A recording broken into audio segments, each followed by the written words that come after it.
everybody, I hope you are doing well. Do you notice anything different about me? I cut off 10 inches off of my hair, and honestly, it feels great.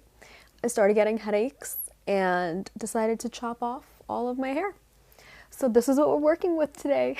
But in terms of today's video, I know it's January, but I got so many recommendations from you guys about the scariest books that you guys read. So we're bringing October vibes to January. I hope that that's okay with you guys, but I have 9 books here that you guys recommended. I think there's maybe 2 that I just got from Amazon recommendations of their scariest books. So this is a haul. I haven't read any of these books per your recommendation. So let me know down below which one I should read first. Which one do you think is the scariest book? And let's just get into it. I am so excited. I haven't read a good horror in like a really long time. So let's begin with this one. And I'm sure you have seen the movie and heard of the book. This is The Silence of the Lambs by Thomas Harris.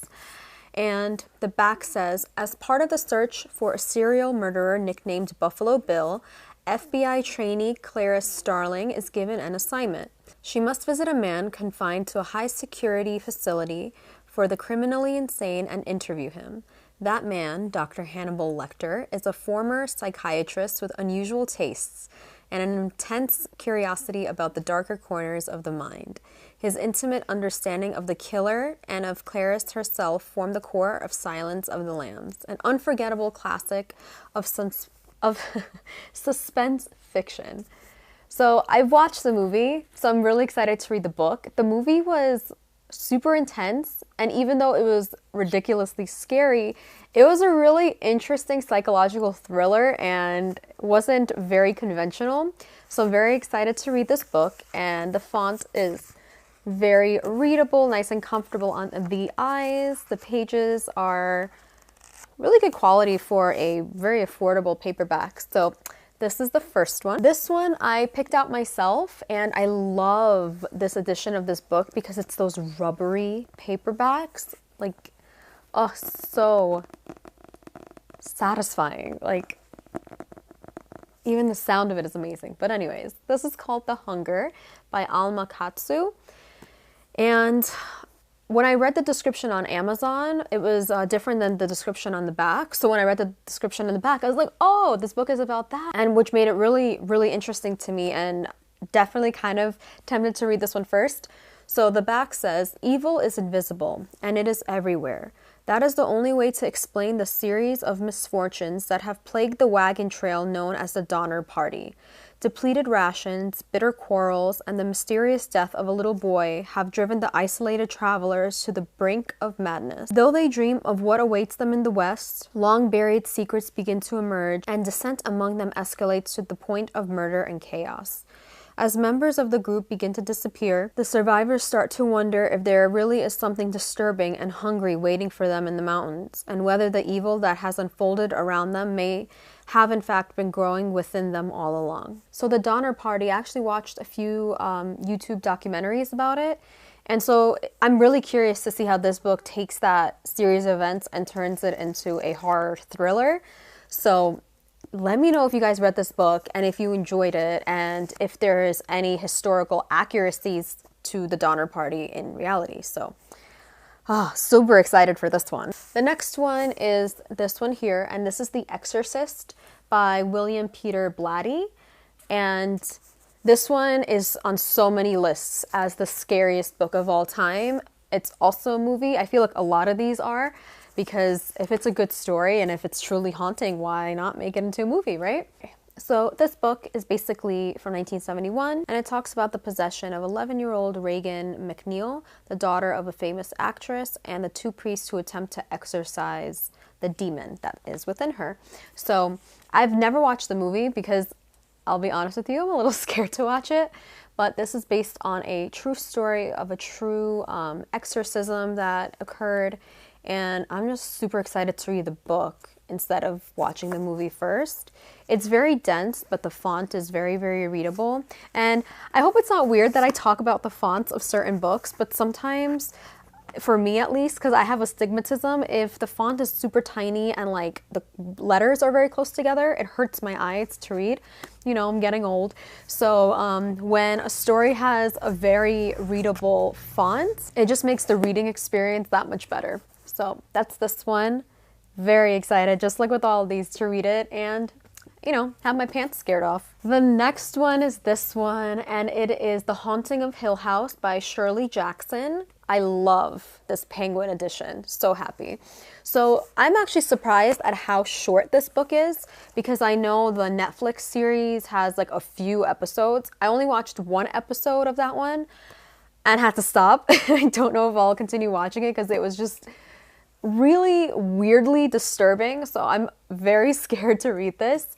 The back says, 4 seekers have arrived at the rambling old pile known as Hill House. Dr. Montague, an occult scholar looking for solid evidence of psychic phenomena, Theodora, his lovely and light-hearted assistant, Luke, the adventurous future inheritor of the estate, and Eleanor, a friendless, fragile young woman with a dark past. As they begin to cope with chilling, even horrifying occurrences beyond their control or understanding, they cannot possibly know what lies ahead. For Hill House is gathering its powers, and soon it will choose one of them to make its own. So, like I said, I watched the first episode, and it's, at least the way that the episodes are played out, it's very hard to know what goes on, I'm assuming, until you finish the show. So, excited to read this, and like I said, really, really scared. Let me know down below if you've read this and if it's similar to the Netflix series, or if it's better. It probably is better. Okay, so the next book is probably the #1 book that you guys recommended to me. So saying that I'm excited is an understatement, because you guys swore by this book. You guys recommended this one. You said that this book had you turning over your shoulder from fear. So if that scares you guys, I'm kind of nervous. And it's a chunky book. And this is by Stephen King. And this is Pet Sematary. So like I said, it comes highly recommended. Although it's chunky, it has a very readable font. Really excited to read this. And I have a few other Stephen King books down there. But the back of this one says, when Dr. Lewis Creed takes a new job and moves his family to the idyllic and rural town of Ludlow, Maine, this new beginning seems too good to be true. Yet despite Ludlow's tranquility, there's an undercurrent of danger that exists there. Those trucks on the road outside the Creed's beautiful old home travel by just a little too quickly, for one thing, as evidenced by the makeshift pet cemetery out back in the nearby woods. Then there are the warnings to Lewis, both real and from the depths of his nightmares, that he should not venture beyond the borders of this little graveyard. A blood-chilling truth is hidden there, one more terrifying than death itself, and hideously more powerful. An ominous fate befalls anyone who dares tamper with this forbidden place, as Lewis is about to discover for himself. So the back kind of gives you the vibe of the story, but to be honest, I still don't know what to expect. I mean, a story that's kind of gravitated around a pet cemetery, literally, seems a bit too vague, and I'm excited to go into this blind. Like I said, you guys said that this book scared the bejesus out of you, so I don't know if I'm excited for this one. I think I'm actually very nervous for this one. And before I go into the other Stephen King books that I got, I also got this one, not by Stephen King, and it is called Psycho by Robert Bloch. This is another one that is on a lot of lists as being one of the scariest books of all time. And the back says, Norman Bates loves his mother. The trouble is she's been dead for the past 20 years, or so people think. Norman knows better, though. Ever since leaving the hospital, he has lived with Mother in the old house up on the hill above the Bates Motel. One night, a beautiful woman checks into the motel, and Norman spies on her while she is undressing. Mother is watching him, though. She is there to protect Norman from his filthy thoughts. She is there to protect him with her butcher knife. This sounds so twisted, and I know this is a movie, I believe, as well. Yeah, it's a Hitchcock movie. So if it's a Hitchcock movie, you know that impressed that director to the point where this book was scary. And what's so scary to me also is that it's super short. So I feel like it's going to pack that punch in really, really fast. Again, the font is not tiny at all. So seriously, I feel like this is going to be a very quick read that will give me nightmares. So maybe I'll pick up this one first because, you know, what's a few nightmares? And then finally, the last 3 books are all by Stephen King. I figured there's a lot of Stephen King recommendations on my last Scary Books video, which I will link up here.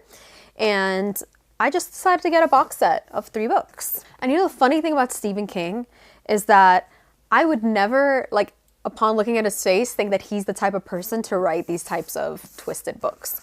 So the first one is Salem's Lot. And the back says, Ben has returned to Jerusalem's Lot in hopes that exploring the history of the Mastern house, an old mansion long the subject of rumor and speculation, will help him cast out his personal devils and provide inspiration for his new book. But when 2 young boys venture into the woods and only one returns alive, Ben begins to realize that something sinister is at work. In fact, his hometown is under siege from the forces of darkness. And only he, with a small group of allies, can hope to contain the evil that is growing within the borders of the small New England town. So this one kind of gives me the movie It vibes, or the book It vibes. And I think this one was written first, so maybe they are kind of similar to one another. So let me know if you read this one. I don't think anyone recommended Salem's Lot, but I figured since it's in the box set, I'll pick it up. So there's this one. Very, very chunky. Then the next one is Carrie, and on the back it says, Carrie may be picked on by her classmates, but she has a gift. She can move things with her mind. Doors lock, candles fall. This is her power and her problem. Then, an act of kindness, as spontaneous as the vicious taunts of her classmates, offers Carrie a chance to be normal, until an unexpected cruelty turns her gift into a weapon of horror and destruction that no one will ever forget. This sounds awesome. I think this was one of his first books that he ever written and kind of gave birth to what we know as Stephen King. So really excited to see the beginning of his work. And this one isn't crazy long. Definitely scared for this one. Ooh. And finally, last but not least, is The Shining.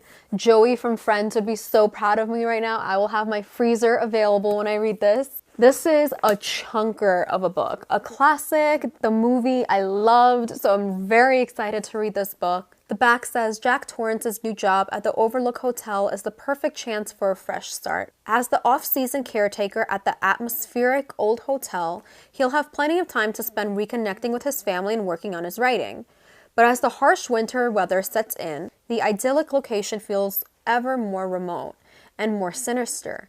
And the only one to notice the strange and terrible forces gathering around the Overlook is Danny Torrance, a uniquely gifted 5-year-old. Classic, classic, classic. So excited to read this one. So that is my haul. I will do a book review as soon as I read all of these. I also have Dracula and Frankenstein that I will add to this pile and read, but I showed those books before. So I hope you enjoyed this video. Let me know down below if there are any horror books that I am missing, and I will definitely pick them up and post them for a future video. So excited! And so, my loves, I will see you in my next video. Subscribe and like this video if you enjoy these type of book hauls before I read them. And I will see you in my next video. Bye, guys!